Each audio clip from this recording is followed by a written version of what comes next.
The format is a closed step meeting. It says here it's been appendixes or whatever it is. It says to read in sequence from the 12 and 12 or Big Book and open for discussion. So I'm going to read out of both, actually. So some people don't necessarily like the 12 and 12. I love it. Some of it I don't understand, which was much like the Big Book when I first opened it. I'm going to have this commitment for about 12 weeks, thereabouts. I'm going to try to stick with the first step for the first 2 weeks because there's other steps down the road that we'll be able to cover both of them in 1 week, like 6 and 7 and 8 and 9 are really kind of joined together as far as I was taught and the way I work. Let's start out, forward to the first edition of the Big Book. The reason I stick to the Big Book because of the steps is because it's pretty clear. It states in here a couple different times, and this is the first one. It says to show other alcoholics precisely how we have recovered is the main purpose of this book. I don't know. The more meetings I go to, the more I realize a lot of people have never read the book, so it's good to do it in this kind of sitting for me. I'm going to start out in the doctor's opinion. I'm not going to read entire chapters, and it's just gets redundant at times. I'm not going to spend too much time talking to myself, and I like to get group activity for myself. I like to hear other people's experience as well.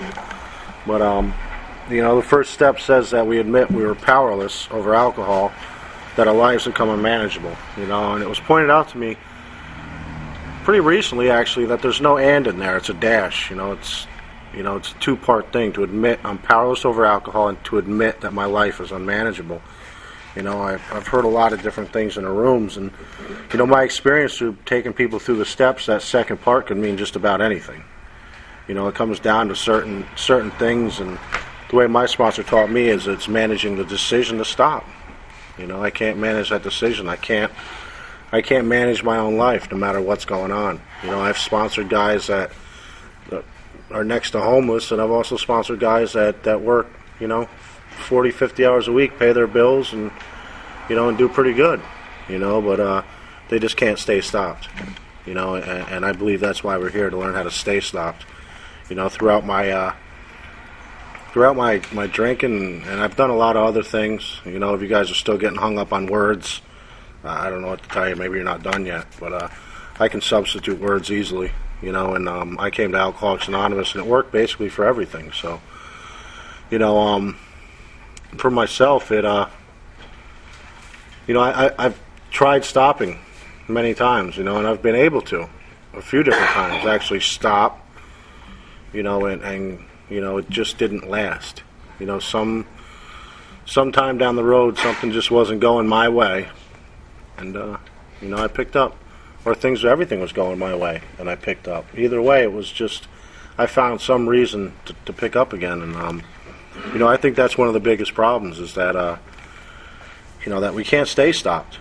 Another reason I'm going to stick with the first step for at least two meetings is because I think it's important, especially a lot of the stuff that's in the Big Book about what it is. What is what is an alcoholic? Why am I an alcoholic, and why do I believe that I'm an alcoholic? And I believe it's for two different reasons. One is when I drink alcohol, when I put it in my body, something happens where I want to drink more.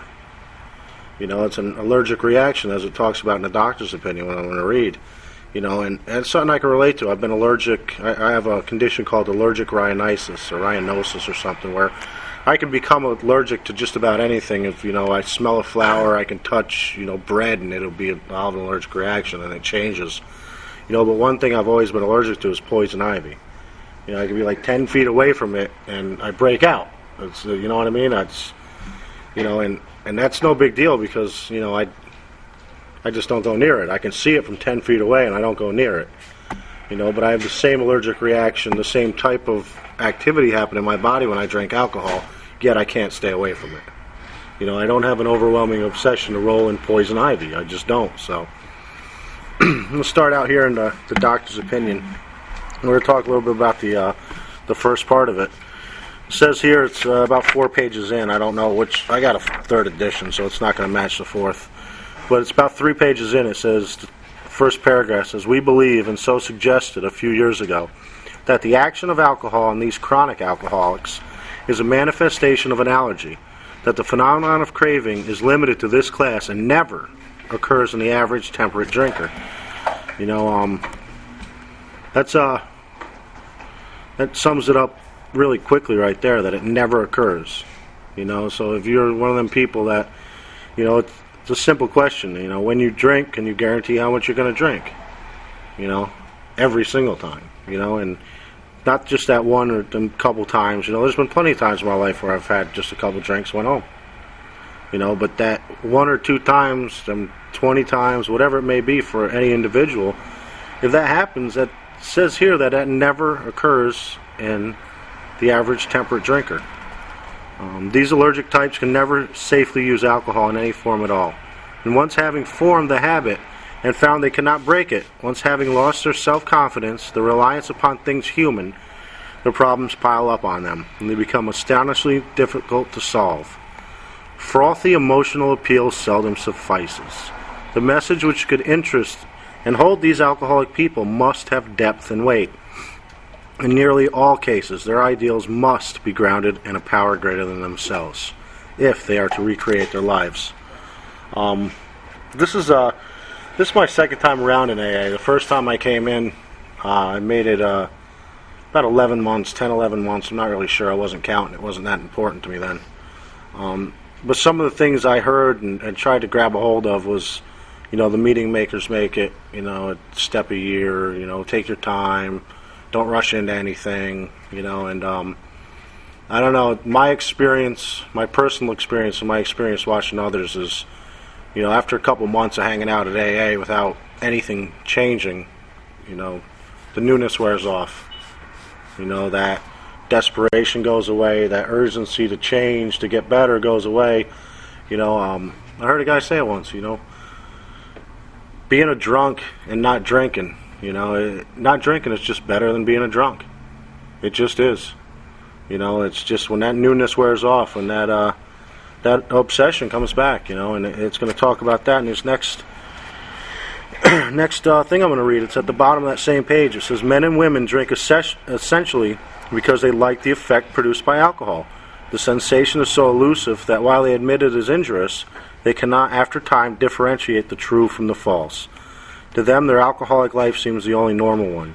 They are restless, irritable, and discontented, unless they can again experience a sense of ease and comfort, which comes at once by taking a few drinks which they see others taking with impunity.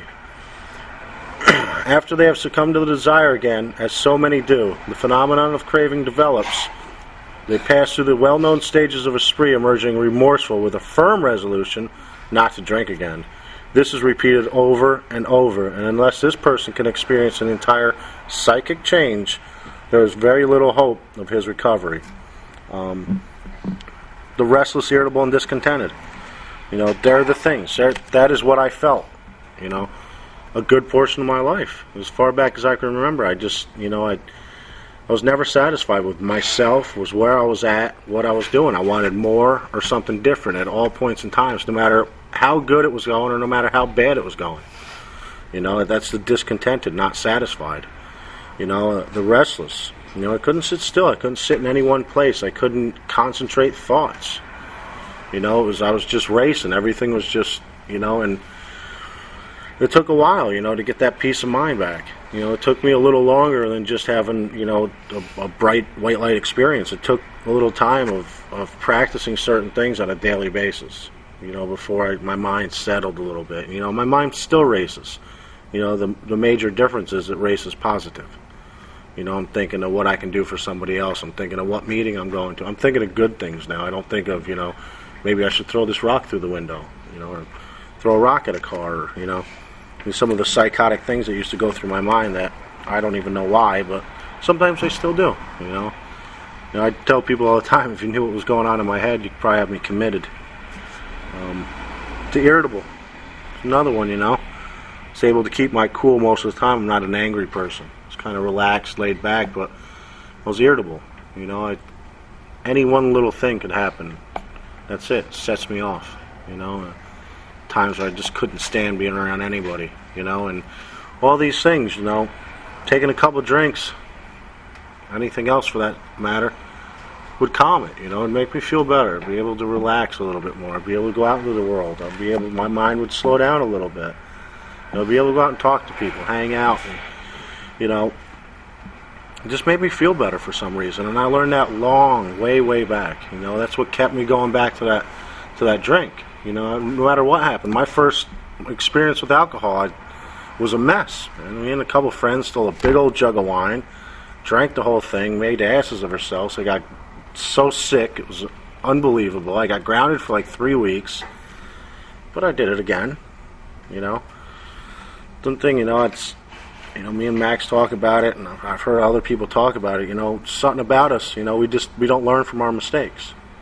The bad things that have happened to me because of drinking, I don't learn from. That's why I don't, necessarily hold to the scaring people into staying here, with war stories and stuff, because, if the consequences of my drinking couldn't keep me here, how's the consequences of somebody else's drinking going to keep me here? And I've heard about DUIs and killing people and blood and this and that, and it's just like, that keeps me out of here, because I wasn't that bad. I've gotten in some trouble with the law, but never that bad. So for me, it was very important. These are the little things that I can relate to. That discomfort, just that inner feeling of discomfort that a couple drinks takes care of. The problem is I can't have a couple drinks. I have a couple, and then I have a couple more, then a couple more, and then, God knows what's going to happen. Now, there is a solution, though. And it starts talking about it early on in the book. It says, on the other hand, and strange as this may seem to those who do not understand, once a psychic change has occurred, the very same person who seemed doomed, who had so many problems he despaired of ever solving them, suddenly finds himself easily able to control his desire for alcohol, the only effort necessary being that required to follow a few simple rules. I had my best experience with the book actually at a big book meeting. There's 2 people were chairing it, and this is where they started. They started out in the beginning and went through the whole book, and one of the things the lady was really hitting home on was the must and the rules. Because I heard it. There's no rules in AA. You don't have to do anything. It's all suggestions. And it's true. You don't have to. But if you want sobriety, if you want the promises, if you want what AA offers, there is. If you expect to get something out of this, there are rules, there are musts, there are things that we have to do. I didn't just come to a meeting, sit here and, talk about my problems and everything got better. I came in, I did things. I got a sponsor, I did what he told me to do immediately. Not next week, not when I got around to it, immediately. It was the most important thing to me. I did not want to go back to where I came from. I don't know how that happened. That's one of the mysteries to me that I wish I had like a certain sentence I can say to somebody that can have them experience that feeling of, oh my God, I can't do this anymore. Because that's what gave me the desperation to do what I had to do.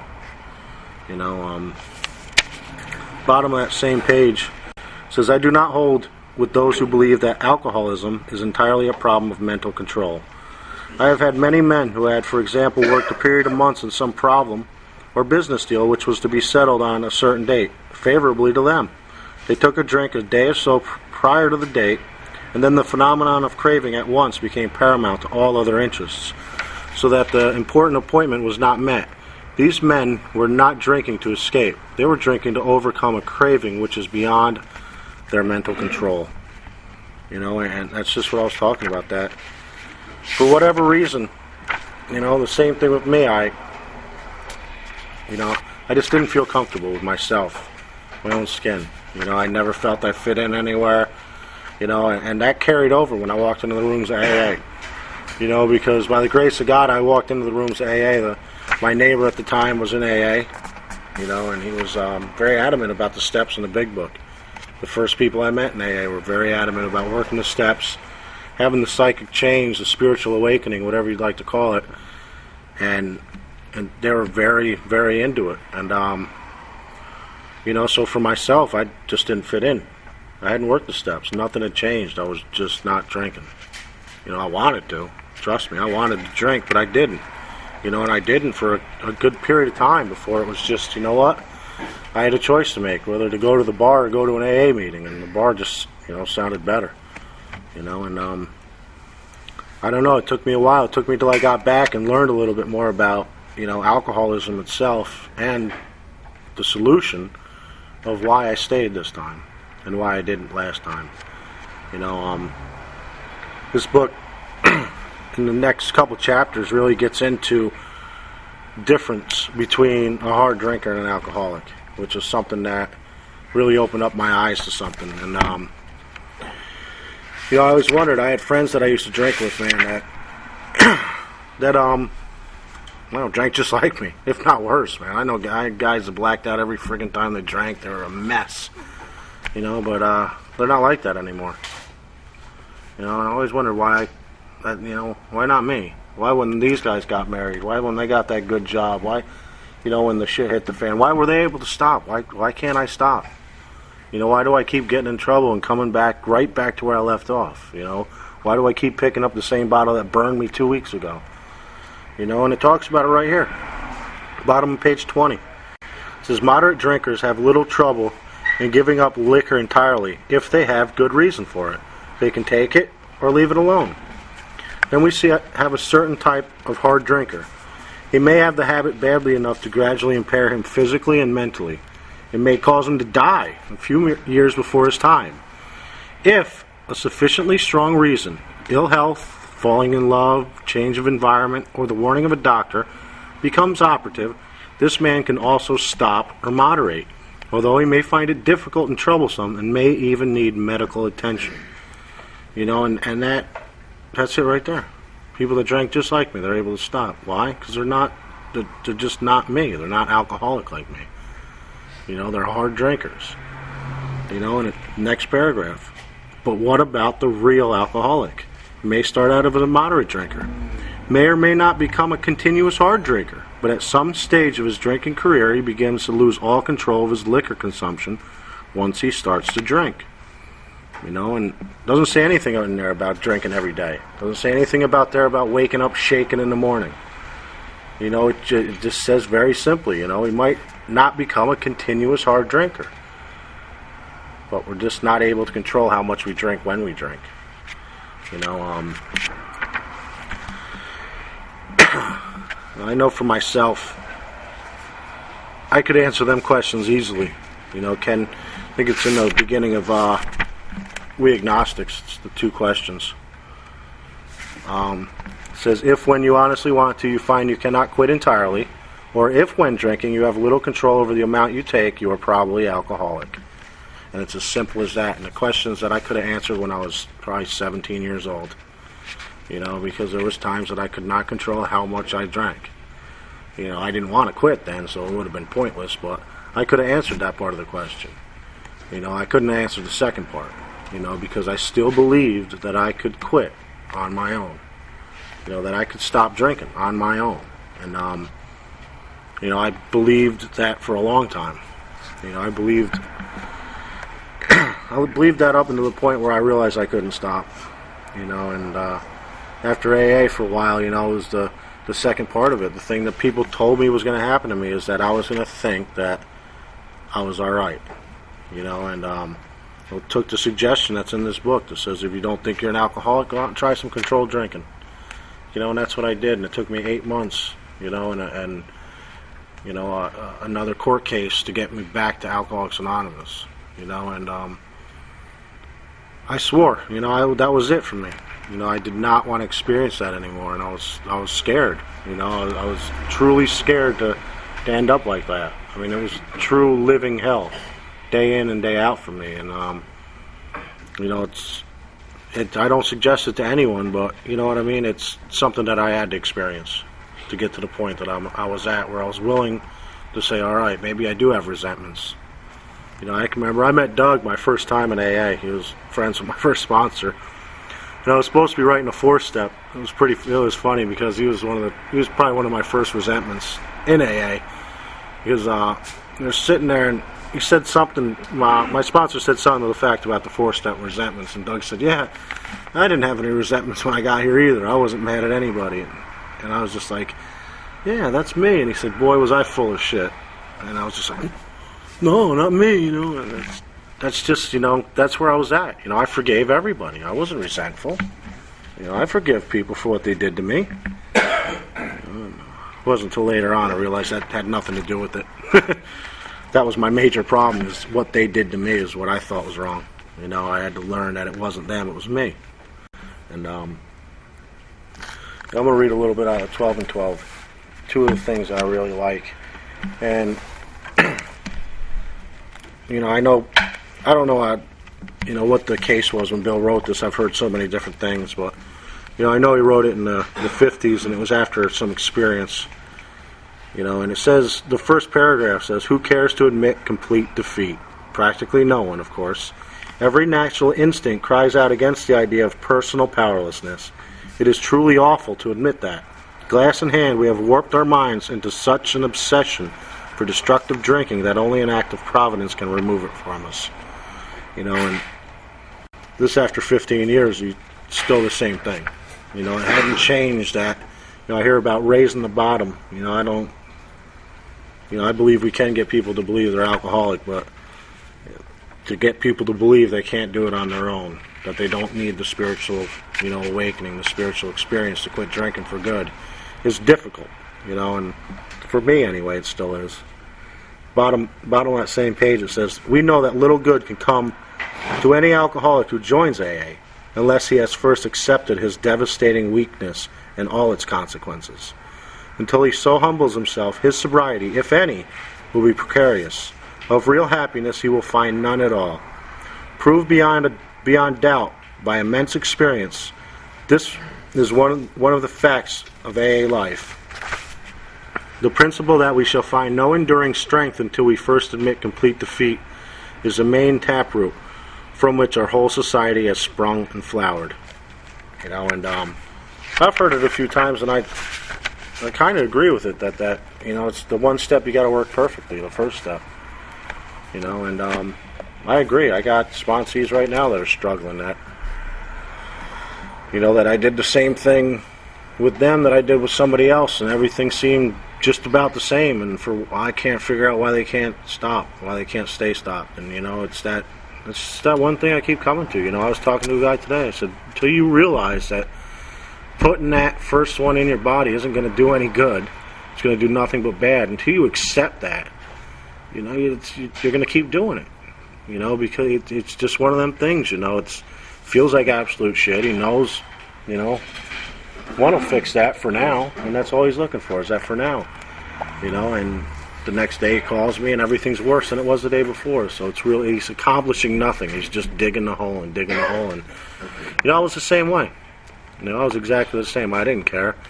A dear friend of mine that's sick right now, that I got the utmost respect for. I've never been able to do that. To know just one will fix it.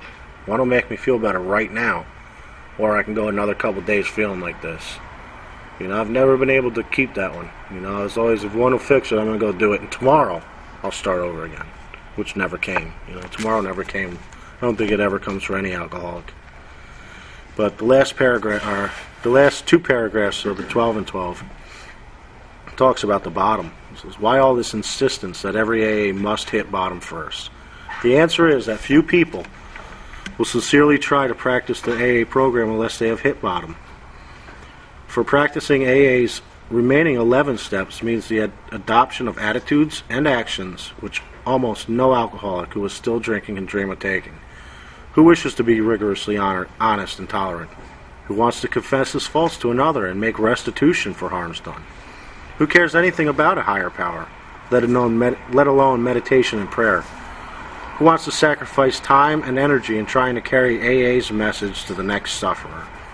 No, the average alcoholic, self-centered in the extreme, doesn't care for this prospect, unless he has to do these things in order to stay alive himself. Under the lash of alcoholism, we are driven to AA, and there we discover the fatal nature of our situation. Then, and only then, do we become as open-minded to conviction and as willing to listen as the dying can be. We stand ready to do anything which will lift the merciless obsession from us. You know, I know for me, you know, it was difficult. It was difficult to come to that point where I was willing to work these steps. You know, and that's, you know, it talks about it and how it works. We read it all the time. It talks about it over and over in AA, you know, the willing to go to any length. Well, what is any length? Any length is to go through these 12 steps, to do that, to admit our faults, to sit down, to write out the 4th step, to go through all this, you know, and to continue to do it. It's another one, you know, because today I still realize, you know, I was told to keep the same amount of willingness, you know, as I had the first day. Am I as willing today as I was the first day I walked into these rooms? You know, when I walked in, hands in the air, saying, I'm ready. You know, I'm just, what do you want me to do? You know, I've heard alcoholics are defiant people. That's not the case with me. I was not defiant when I walked back in here. I was sweetly willing to go to any length. I didn't care. I didn't care who was around and what they were doing. You know, I was going to a meeting. I was going to another meeting. I was getting a sponsor. What he told me to do, I did. You know, no questions asked. I picked the biggest, toughest, meanest looking guy in the room at the time for my sponsor, you know, and he was actually pretty lenient with me. You know, I don't know if I was easy, which I think I was. I've gotten one sponsee that was similar that I can relate to, that was just like, all right, let's do it, you know, and did it. No questions, no, well, you know, maybe, it's just, whatever, okay, sounds good, let's do it, and boom. You know, and it's difficult, you know, I work with guys all the time, you know, it's one of my favorite things to do is help others, you know, and I do it because I realize my life depends on it. My sobriety today is based on what I do today, not what I did yesterday or last week, or not what I'm going to do next week. You know, I stopped, you know, planning out and telling you guys what I'm going to do.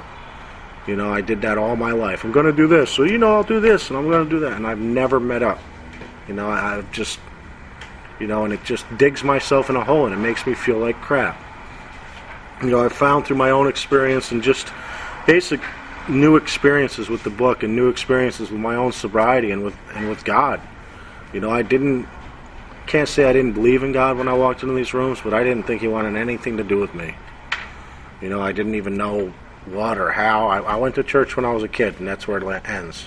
You know, my mom prays, she told me to pray. You know, when something was going bad, you know, when somebody died, it was, you know, they're with God now, and I was like, oh, okay, sounds good. You know, let me get a drink. You know, and I walked in, and it was just, I started to look at my life. You know, sober, my head clearing up, started to look at my life and realizing that I knew that there was somebody there.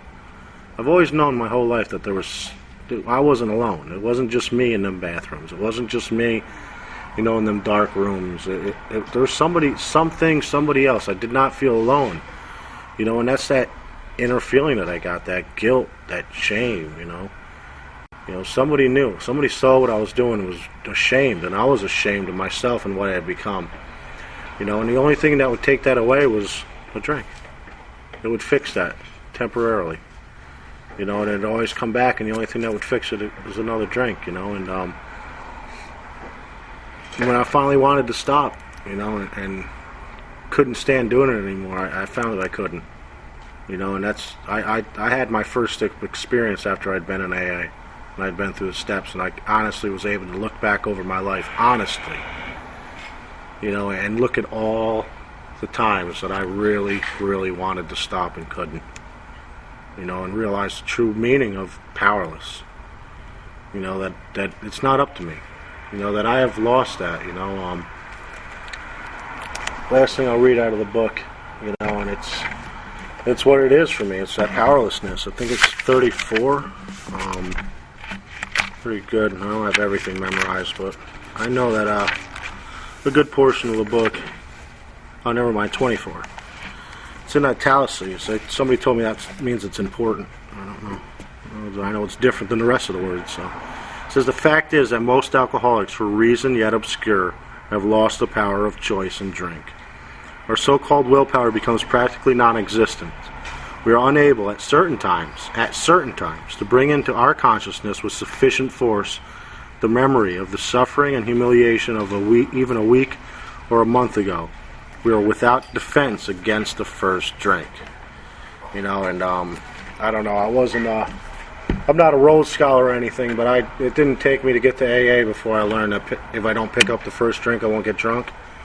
I realized that, you know, I appreciate the wisdom, but that was common sense to me.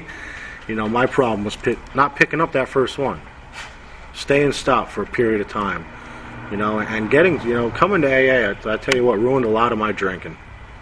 You know, because I heard the promises. I had a dear friend of mine that I grew up with who's got about 18 months more sober than me. You know, and his life had made a complete turnaround, you know, and was going great. You know, he came to AA, he got hooked up with the right people, he got sober, he got happy, and he began to put a life together. You know, and I was resentful and jealous at him for years for a year and a half, you know, because I saw it. I saw what could happen by coming here. You know, and I wasn't here and I wasn't doing it, and my life just continued to be crappy and get worse. You know, and he only talked about, you know, one basic thing. That's the solution, the 12 steps. You know, when I got sober, that's all he talked to me about. Every time I talked to him, you know, I wanted to talk about this, that, the other thing. It was, what step are you on? You got a sponsor. Okay, what step are you on? Where are you at? You done, you know? You done with your 5th step? Did you do your 4th step yet? What step are you on?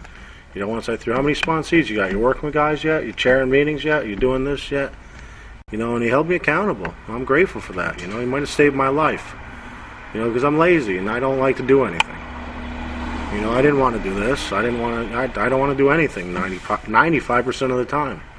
You know, I won't lie. I want to help newcomers. I want to help others. But that one day that the guy calls me, I say we got to meet at 4, and he calls me at 3, and he wants to do it. You know, most people don't call, so I look forward to that. Not calling, I can go fishing, or I watch a game. You know, but when they call, it's like, oh man, you know, I gotta take this guy through the steps. He's not even going to stay sober. But I do it. You know, and I found my experience in Alcoholics Anonymous is that I'm sober today because I did the things I did not want to do. You know, I didn't come here and say, ooh, wow, that looks like fun. I didn't want to do it. You know, I stay here, you know, because my life depends on it. You know, because I do not want to die. You know, I do not think I can linger around the outskirts of Alcoholics Anonymous, not doing anything, and stay sober. I don't think I can do it. I know others can. I've heard them talk about it. You know, I know people that come into this very room with 15, 16 years and still haven't worked the steps. And they'll tell you about it. You know, but everything I've read and everything I've learned in Alcoholics Anonymous tells me that that's not an alcoholic. If you can stay sober without a psychic change or a spiritual awakening through the work of the 12 steps, you're not an alcoholic. You know, and I've heard it time in and time again. You know, and it makes me nervous. You know, because it's been taught to me, and it's my experience, that without what happened to me through working these steps, through having a change of perception, through looking at things different. Heard Doug mentioning, I think he was talking about what somebody else said, is, you know, what is a spiritual awakening? You know, it's looking at something you've looked at before and saying, oh wow, I've never looked at it like that. You know, and it's that simple. You know, this is Pompano. This is where I came when I came down from New York. This is where I drank. This is where I drugged. This is where I committed crimes. I did all that stuff here. You know, Pompano hasn't changed. You know, I still go up and down the same streets. Nothing's changed. Some of the same bars are there. You know, I've changed. The way I look at it's changed. You know, I'm grateful for what I've learned here, and some of the people that have come and taught, you know, and told me. You know, I don't obsess over it. I don't want to drink anymore. I don't know why. That part of it I can't explain. It tells me in the book it's because I've worked the steps and had a psychic change. I can't really explain that in my own words. Not yet, maybe in a couple more years, but for now I'm happy with it. You know, I'm okay with it. I'm okay with not wanting to drink anymore. You know, I'm okay with doing what I do on a daily basis, and, you know, I work with people that are extremely active. You know, Kenny will tell you, me and him, you know, if the requirement if my job required drug tests, me and Kenny would be the only two guys that work there. And that's serious. You know, but does it bother me? Not really. You know, it bothers me that some of the people don't find the rooms because they're going to die. But for the most part, it's like, you know, that's how I was. And people loved and tolerated me. You know, now it's my turn. So, with that, I'm going to open up the meeting for discussion. Some of you guys talk some, and